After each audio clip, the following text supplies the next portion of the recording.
Good morning, good morning, good morning! Welcome back to Children's Church. I'm so glad to have you here with me.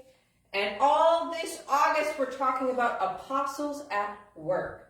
Today we're talking about the Apostle Peter. You know Peter. Peter the disciple. Peter walked on water. Peter fell in the water. Peter denied Jesus. Peter apologized to Jesus. We know lots of things about Peter.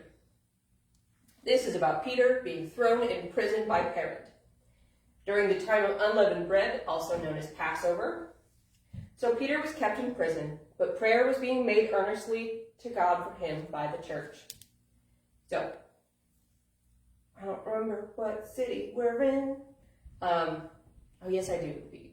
I think they're in Jerusalem. We're in the book of Acts, chapter 12, verse 6.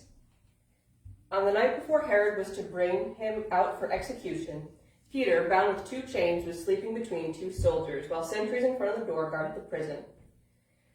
Suddenly an angel of the Lord appeared, and a light shone in the cell. Striking Peter on the side, he woke him up and said, "Quick, get up!" Then the chains fell off his wrists. "Get dressed," the angel told him, "and put on your sandals." And he did so. "Wrap your cloak around you," he told him, "and follow me." So he went out and followed, and though he did not know what took place, though the angel was real, but thought he was seeing a vision. After they passed the first and second guard posts, they came to the iron gate that leads into the city, which opened for them by itself. They went out inside and passed one street, and immediately the angel left him. Then Peter came to himself. "Now I know for certain the Lord has sent his angel and rescued me from Herod's grasp, and from all the Jewish people expected." When he realized this, he went to the house of Mary, the mother of John Mark. When many had assembled and were praying, he knocked on the door in the gateway, and a servant named Rhoda came to answer. She recognized Peter's voice, and because of her joy, did not open the gate, but ran and announced he was standing at the gateway. "You're crazy," they told her, but she kept insisting it was true. They said, "It's his angel." Peter, however, kept on knocking, and when they opened the door and saw him, they were astounded.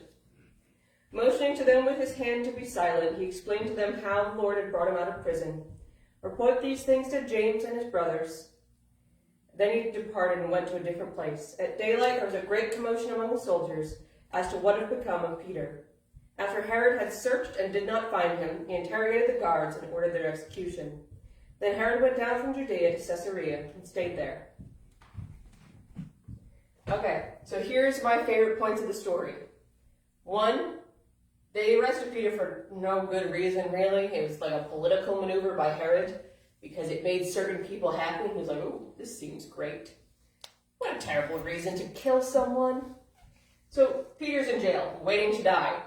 He's still sleeping, though. He's got God's peace on him. He's asleep. The angel had to kick him. Get up. Peter thinks he's dreaming. This is a vision. The chains fall off him, and he walks out of the prison. And it's not until he gets to the gate that he's like, "Oh, this is real. I'm outside." And it's just about that moment when the angel leaves him.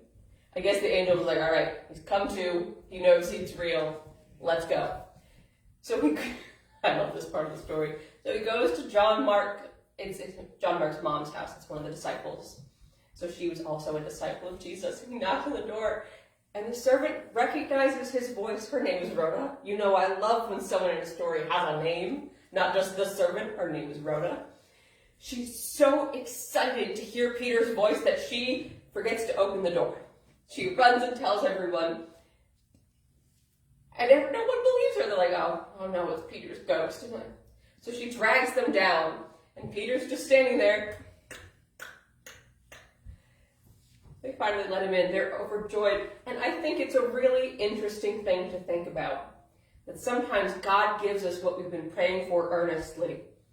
Sometimes we're so excited, we forget to open the door and let it in. It takes us a minute to realize God sent us what we wanted or needed.